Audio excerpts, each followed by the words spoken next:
Congratulations. Thank you, Eugene. Thank you.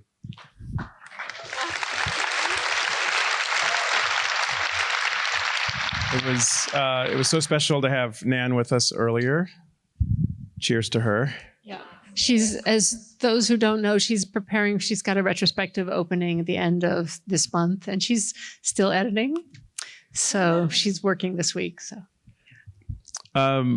thank you for sharing this movie with us. Thank you for being part of our festival. It's been a very special evening and day.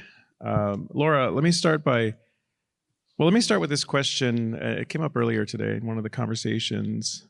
And I've been reflecting on your films and your work and your approach. And you wisely used the word, and we all agreed earlier today, that these films that you made are portraits. And I wonder if we could start there. What does portraiture mean to you? That's part A. And then part B is how has Nan's work affected and influenced the way you think about that earlier in your career and now having collaborated with her in this way? Right. I mean, I think all of my films are about individuals who are kind of like at some kind of crossroads, historical crossroads, and then through their individual story, understanding something bigger about society, and hopefully have some kind of a structural critique that it's like through the individuals.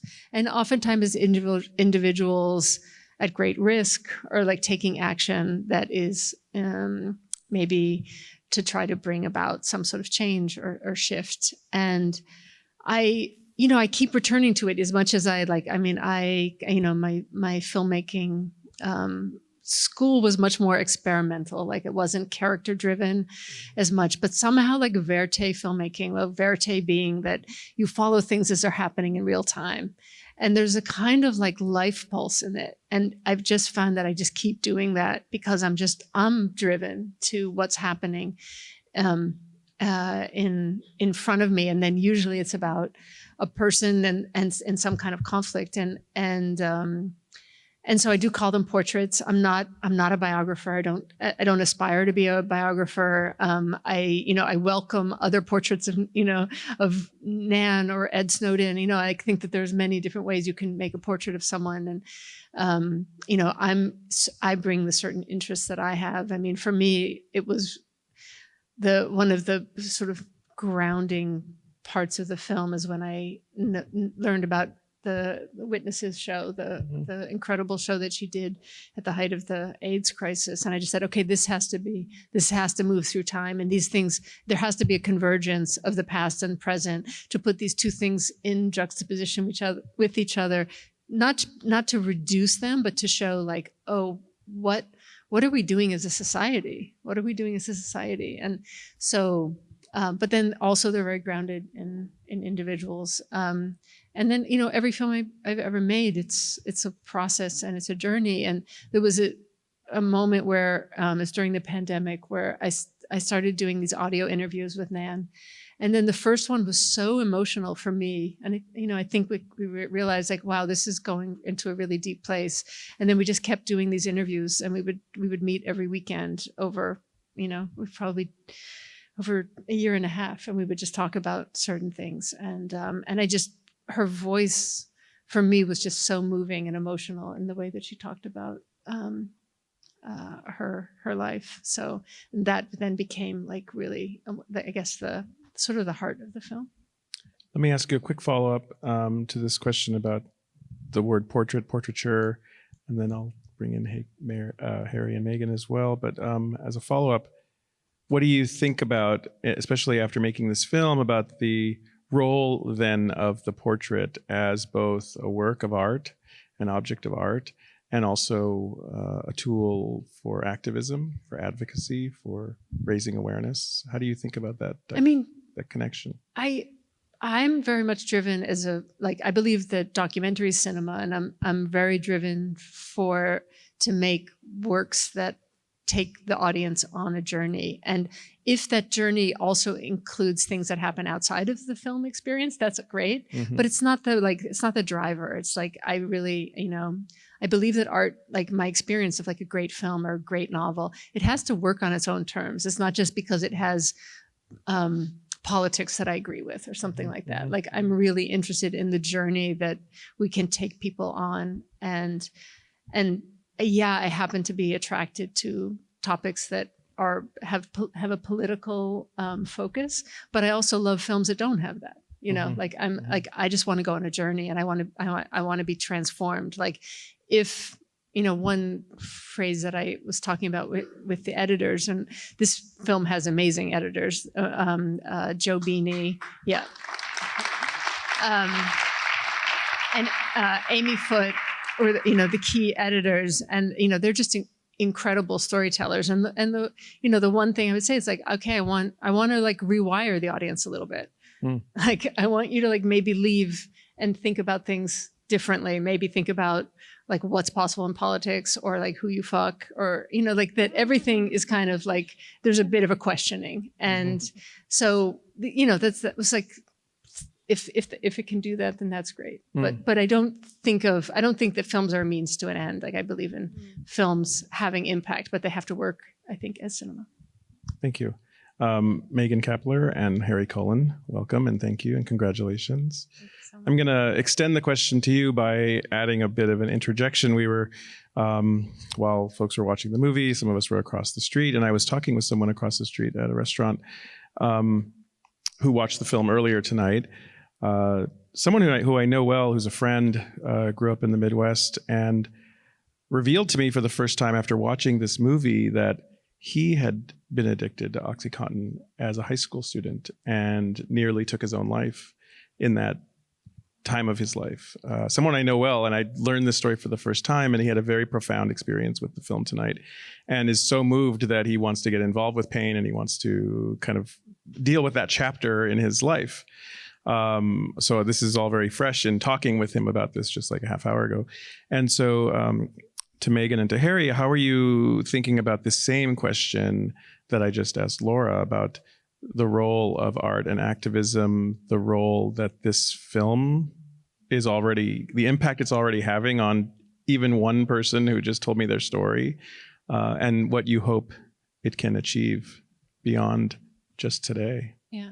I mean, I think that, first of all, thank you for having us, and thank you for everyone for seeing the film. And I think what your friend told you, is something that we as P.A.I.N hope is a result of the film, which is that stigma is lifted and that people are able to talk, because for so long, and this is not by accident, the pharmaceutical industry and society as a whole wants the stigma to be on people who use drugs rather than on themselves, who exploited for profit.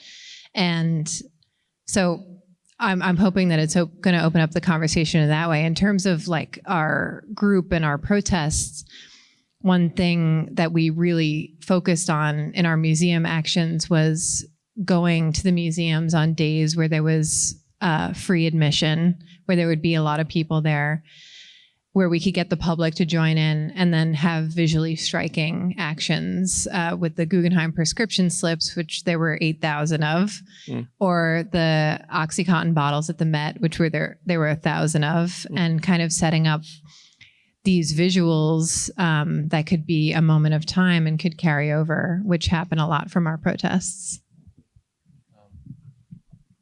Yeah, I think Laura was speaking about feeling transformed by the process before. And I think that's something that I guess watching the film kind of come to fruition, seeing what I guess I understand Nan's portraiture to be converging with Laura's a bit. I mean, the intense vulnerability and intimacy that's necessary to have that connection is part of what I see resulting in the activism of the art itself. I mean, Nan was able to show in the film, she speaks about her photos of being battered, and people came out immediately after and were able to confront that for themselves and to talk about it. And I think that Laura speaks about being transformed by making this film, and I see that too. I mean, she was speaking about Verite before and following us, but I think at some point that transformed into walking with us. I mean, I think Laura has found harm reduction as much as we have over the 4 years of acting as P.A.I.N as a group, and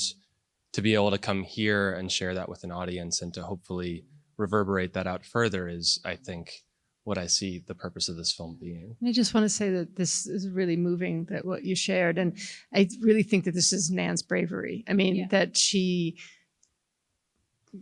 is willing to talk about experiences that most people don't share with their close friends, and let alone, a room full of, 1,000 people that she doesn't know. And it doesn't, I can tell you, and I think we've all spent time with that. It's not like something that is easy for her. It's hard. And she does it because I think she believes it's her practice, but it's also hopefully reaches people. As a follow-up, and we only have a couple minutes left, Laura, maybe you could elaborate on that, for lack of a better word, collaboration. I think collaboration is the right word, with Nan, and how the two of you moved from getting to know each other, building trust, and then making decisions about how boundaries, what you could show, what you might have to be more cautious about, or how far to go in service of this. Sure. So this is a film, we talked about it in the previous screening a bit. This is a film that was started by P.A.I.N and Nan, and they had been filming for about 1.5 years before they invited me and the producers to join the project. So I was entrusted with it. And, I definitely had a sense of like, wow, what can I, I hope I don't fuck it up, and what can I bring to the table? Because, obviously Nan has been, her work, obviously speaks for itself. And I guess in terms of how the collaboration, it was essential. Nan talks about in the film that she wants the people in the film to be proud of being in the work, and that if they want to tear it up, they can tear it up. And, I thought it was imperative that this film be made in that spirit. And then when we started doing these interviews, like, as I said, after we did the first, I said, okay, this is going to really intense places. And we actually built some additional safety nets around the process, which gave Nan not an ability to that we could speak freely together, where that she knew that later that she would have be able to review it and make sure that, okay, this is okay. And I felt completely like that was a completely appropriate, given this sort of profound, intimate, if you're talking about her talking about being battered as an example, that she could say yes, no on this, like if I'm going to reveal something like this, and so that we could be speaking, very intimately, and then she would have an opportunity later to both to make sure that it was represented correctly, or if there was something that she felt was too intense or too intimate to include. And in many cases, what she did was just deepen what was in the film. That we did send interviews, and she's like, no, we have to go deeper. So and I think it wouldn't have been possible without that, because I feel like we needed those safety nets because of the intensity of what we were talking about. All the beauty and the bloodshed is at the beginning of a journey. Thank you to all of you for sharing it with us. Thank you to our audience for being with us here tonight. Thank you, Harry Cullen, Megan Kapler, and Laura Poitras. Thank you. Thank you.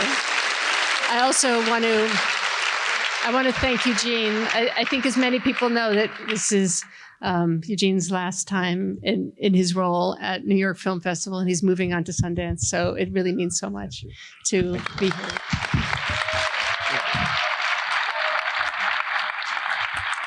Thank you very much. Good night. Thank you.